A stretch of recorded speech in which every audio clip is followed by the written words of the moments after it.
जय हिंद दोस्तों, रोजाना की तरह इस वीडियो में भी मैं आपको एक गवर्नमेंट जॉब से जुड़ा हुआ भर्ती के बारे में जानकारी देने वाला हूं।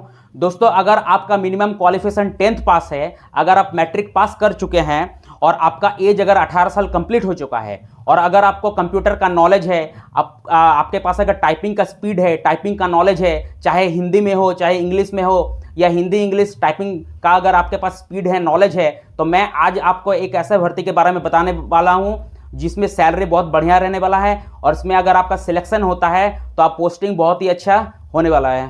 परमानेंट नौकरी है। तो याद रखिएगा, ये जो भर्ती के बारे में अभी बताने जा रहा हूं, इसका अभी शॉर्ट नोटिफिकेशन आया है, फुल नोटिफिकेशन अभी नहीं आया है। तो इस शॉर्ट नोटिफिकेशन में इस भर्ती से जुड़ा हुआ क्या क्या डिटेल्स हमारे पास अवेलेबल है, मौजूद है, वो आज हम लोग इस वीडियो में डिस्कस करने वाले हैं, आपको जानकारी देने वाला है। फिर जब इसका फुल नोटिफिकेशन आ जाएगा तो फिर से मैं एक वीडियो बना के आपको नोटिफाई कर दूंगा। तो आगे बढ़ने से पहले आपसे बस इतना ही रिक्वेस्ट है कि अगर आप हमारे चैनल में नए हैं तो रोजाना नए नए सरकारी जॉब्स का अपडेट पाने या सरकारी किसी भी तरह का योजना या फॉर्म से जुड़ा हुआ किसी भी तरह का जानकारी या अपडेट प्राप्त करने हेतु हमारे इस चैनल को सब्सक्राइब कीजिए। तो चलिए आगे बढ़ते हैं और देखते हैं कि इस वैकेंसी के अंतर्गत इस शॉर्ट नोटिफिकेशन में क्या क्या जानकारी हमारे पास उपलब्ध है। तो चलिए सबसे पहले मैं आपको इस भर्ती का जो विभाग अर्थात डिपार्टमेंट का नाम को बता दूं। तो याद रखिए ये जो वैकेंसी है वो आपका फूड डिपार्टमेंट की ओर से निकला है, यानी भारतीय खाद्य विभाग की ओर से यह वैकेंसी निकला है। ऑल इंडिया की भर्ती है, मेल फीमेल दोनों इसमें आवेदन कर सकते हैं। भारत के सभी स्टेट्स के कैंडिडेट इसमें अप्लाई कर सकते हैं, आवेदन कर सकते हैं। टोटल नंबर ऑफ पोस्ट का बताएं तो देखिए टोटल नंबर ऑफ पोस्ट जो है अभी इस शॉर्ट नोटिफिकेशन में आपका टेंटेटिव है, यानी मिनिमम अभी आपका इस नोटिफिकेशन के अनुसार इसमें 6500 जो है पोस्ट दिखा रहा आपका, लेकिन ये टेंटेटिव पोस्ट है, यानी जब इसका फुल नोटिफिकेशन आएगा तो पोस्ट की संख्या जो है और बढ़ सकता है। ठीक है, तो क्या क्या पोस्ट रहने वाला है उसको मैं आपको बता देता हूं। तो देखिएगा इस वैकेंसी के अंतर्गत आपका जो पहला पोस्ट रहेगा वो आपका फूड सेफ्टी ऑफिसर, दूसरा नंबर का जो पोस्ट रहेगा वो आपका फूड असिस्टेंट, तीसरा नंबर का जो पोस्ट रहेगा वो आपका फूड इंस्पेक्टर, चौथा नंबर का जो पोस्ट रहेगा वो आपका कंप्यूटर ऑपरेटर, फिफ्थ नंबर का जो पोस्ट रहेगा वो आपका है असिस्टेंट क्लर्क हेल्पर और सिक्स्थ नंबर का जो पोस्ट रहने वाला है वो आपका है पियोन। तो इन 6 पदों पे जो है आपका फूड डिपार्टमेंट की ओर से अर्थात खाद्य विभाग की ओर से जल्द ही आपसे भर्तियां ली जाएंगी, उसका शॉर्ट नोटिफिकेशन आ गया है। चलिए क्वालिफिकेशन का बात करें तो अगर याद रखिए आपका मिनिमम क्वालिफिकेशन 10th पास है, अगर आप मिनिमम मैट्रिक पास कर चुके हैं, है ना, और आपका जो है एज जो है 18 साल कंप्लीट हो चुका है तो आप इसमें आवेदन कर सकते हैं, यानी 12th वाला भी इसको अप्लाई कर सकते हैं, ग्रेजुएशन वाले भी इसमें अप्लाई कर सकते हैं। तो याद रखिएगा इस वैकेंसी के अंतर्गत जो क्वालिफिकेशन है वो आपका मिनिमम 10th पास है और साथ ही साथ कैंडिडेट को जो है आपको कंप्यूटर का बेसिक नॉलेज रहना होगा और उसको जो है टाइपिंग हिंदी या इंग्लिश में जो टाइपिंग स्पीड उसको पास होना होगा। तो याद रखिएगा क्वालिफिकेशन के अंतर्गत जो आपका मिनिमम 10th पास और कंप्यूटर का नॉलेज और साथ ही साथ आपका टाइपिंग का भी उसके पास स्पीड, टाइपिंग का भी उसके पास नॉलेज होना होगा, चाहे हिंदी का टाइपिंग हो चाहे इंग्लिश का टाइपिंग हो या हिंदी या इंग्लिश दोनों टाइपिंग अगर उसके पास स्पीड है तो वो इसमें आवेदन कर सकता है। चलिए एज का बात करें तो देखिएगा इस वैकेंसी के अंतर्गत मिनिमम एज आपका 18 साल रहने वाला है। अगर 18 साल से कम एज होगा किसी का तो वो इसमें आवेदन नहीं कर सकता है।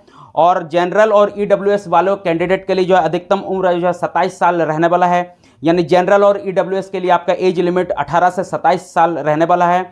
ओबीसी को जो है 3 साल का जो है छूट दिया जाएगा अधिकतम उम्र में, यानी ओबीसी वालों के लिए जो एज लिमिट आपका रहेगा 18 से 30 साल और एससी एसटी वालों को जो है 5 साल का जो अधिकतम उम्र में छूट दिया जाएगा, यानी एससी एसटी वालों को जो है एज लिमिट आपका 18 से लेके 32 साल रहने वाला है। चलिए सिलेक्शन प्रोसेस का बात करें तो याद रखिएगा इस वैकेंसी के अंतर्गत आपका जो है 4 स्टेज रहने वाला है। पहला आपका रिटन एग्जाम होगा, दूसरा स्टेज इसका जो है स्किल टेस्ट रहने वाला है। स्किल टेस्ट में आपका कंप्यूटर और टाइपिंग टेस्ट लिया जाएगा, फिर उसके बाद आपका इंटरव्यू होगा और फिर उसके बाद आपका डॉक्यूमेंट्स वेरिफिकेशन, फिर मेरिट लिस्ट बनेगा और फिर आपका सिलेक्शन होगा। तो याद रखिएगा इस सिलेक्शन प्रोसेस के अंतर्गत आपका 4 स्टेज रहने वाला है और याद रखिएगा हर एक स्टेज को आपको क्वालिफाई करना पड़ेगा, पास करना पड़ेगा, तभी आप आगे के राउंड के लिए, आगे के स्टेज के लिए जो है बैठने के लिए आपको मिलेगा। यानी अगर आप रिटन एग्जाम को क्वालिफाई करते हैं तभी आपको स्किल टेस्ट लिया जाएगा और फिर स्किल टेस्ट को जैसे आप क्वालिफाई कीजिएगा फिर आपका जो इंटरव्यू और आपका डॉक्यूमेंट्स वेरिफिकेशन होने वाला है।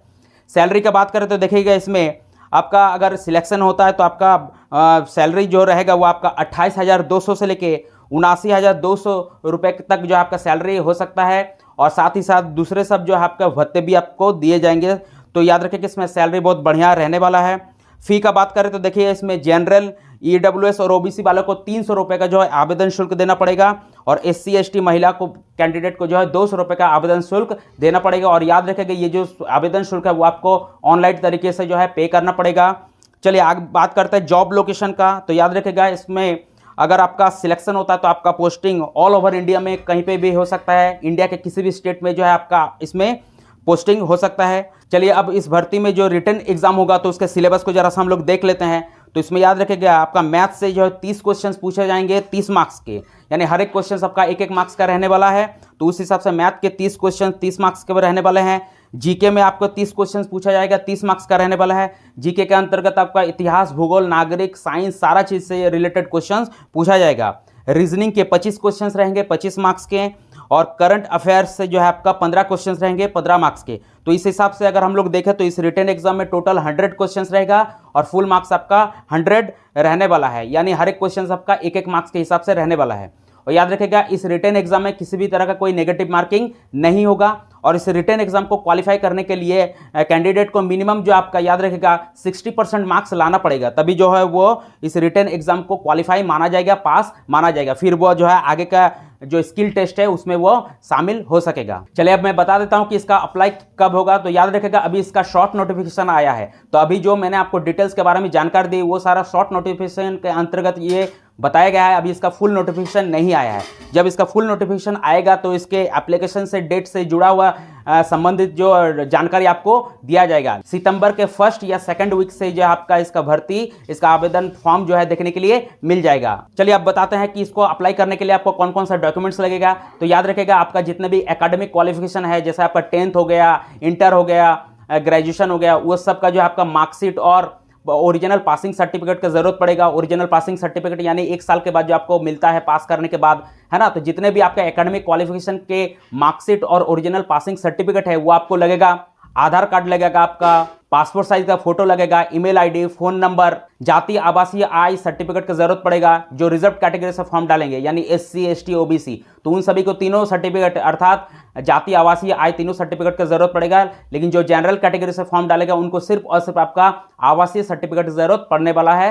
तो याद रखिएगा ये तीनों सर्टिफिकेट, जैसे आपका हो गया caste certificate, residential certificate, income certificate, ये तीनों सर्टिफिकेट जो है आपको जो रिजर्व कैटेगरी से फॉर्म डालेगा, जैसे आपका SC ST हो गया, OBC हो गया, लेकिन जनरल वालों को सिर्फ और सिर्फ आपको एक सर्टिफिकेट जो है जो कि आपका रेसिडेंशियल, जिसको आपको आवासीय प्रमाण पत्र कहते हैं, उसका जरूरत पड़ेगा। ठीक है, कंप्यूटर सर्टिफिकेट का जरूरत पड़ेगा, टाइपिंग का सर्टिफिकेट का जरूरत पड़ेगा। अगर आप पास्ट में कहीं पर जॉब किए हैं या जॉब कर रहे हैं तो उसका एक्सपीरियंस सर्टिफिकेट भी आप इसमें लगा सकते हैं। आपको इस वैकेंसी के अंतर्गत जो है आपको इस वैकेंसी में प्रायोरिटी, प्राथमिकता मिलेगी। तो देखिए यही कुछ डिटेल्स था इस फॉर्म के रिगार्डिंग, इस भर्ती के रिगार्डिंग। जब इसका फुल नोटिफिकेशन आ जाएगा तो मैं फिर से एक और वीडियो बना के आपको जानकारी दे दूंगा। तो चलिए मिलते हैं नेक्स्ट वीडियो में, तब तक के लिए जय हिंद।